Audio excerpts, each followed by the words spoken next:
Hey guys, happy Star Wars Day. Sorry the video's a little late today, crazy morning. We're going to talk about World War II today, so hopefully you guys know a lot about this. Hopefully you guys are excited about this. I'm going to try and go pretty quick to cover a lot of ground. If you have any questions, shoot me an email. Uh, so World War II. With last class, we were kind of talking about what's going on in that in-between period between World War I and II, Hitler's rise to power. Well, he's in power. He's started taking different parts of Europe, different pieces of land, trying to expand Germany's territory, trying to show that they are a very powerful nation. Uh, Currently, at this time, uh, Great Britain and France, everyone's just kind of like letting them go, but they're using this policy of appeasement, saying, okay, you can have this little piece of land, but you got to stop there.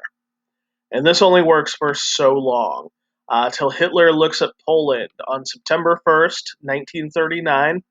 Uh, he says, I could get Poland. And he looks at the USSR, the Soviet Union, he gives Joseph Stalin a call, and they agree on this 10-year non-aggression pact.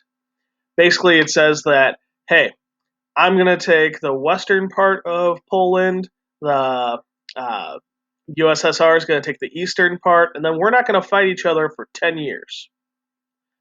So, on September 1st, 1939, this blitzkrieg, this lightning war, lightning attack, where the airplanes jump or fly through and bomb the land, and then the tanks and the people, the soldiers, roll in after that and occupy. It's very successful. 2 days later, France and Great Britain declare war. So, as they've declared war in September, there's this long period till April where there's not really any fighting going on, and the U.S. newspapers start calling it a phony war.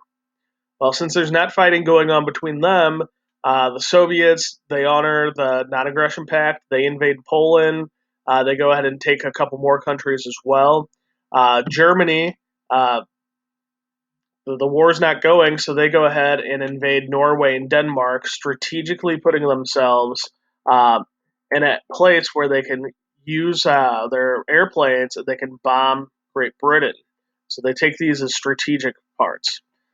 Here's Germany, here's the USSR, there's poor Poland in the middle getting invaded. You can see they divide it up pretty evenly. So Hitler, his forces, they push the French soldiers all the way west to the beaches and eventually Dunkirk.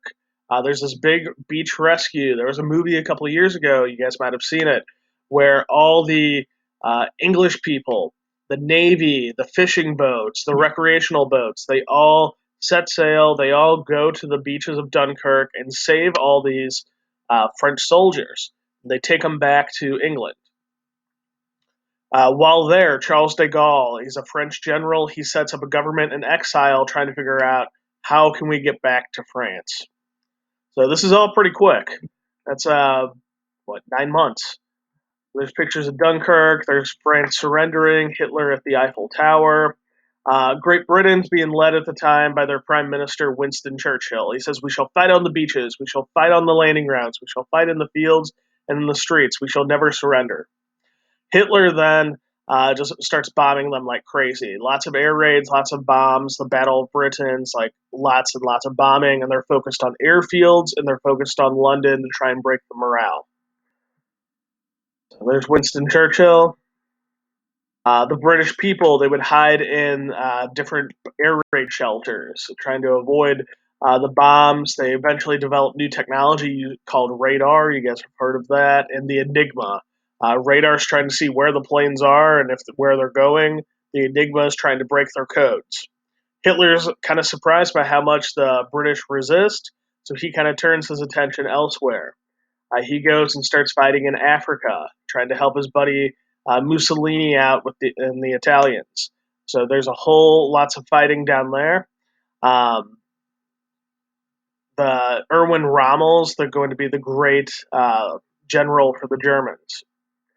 So as the war continues, there's more fighting, more fighting. The Soviets get invaded by Hitler, so he breaks that 9-year or that 10-year non-aggression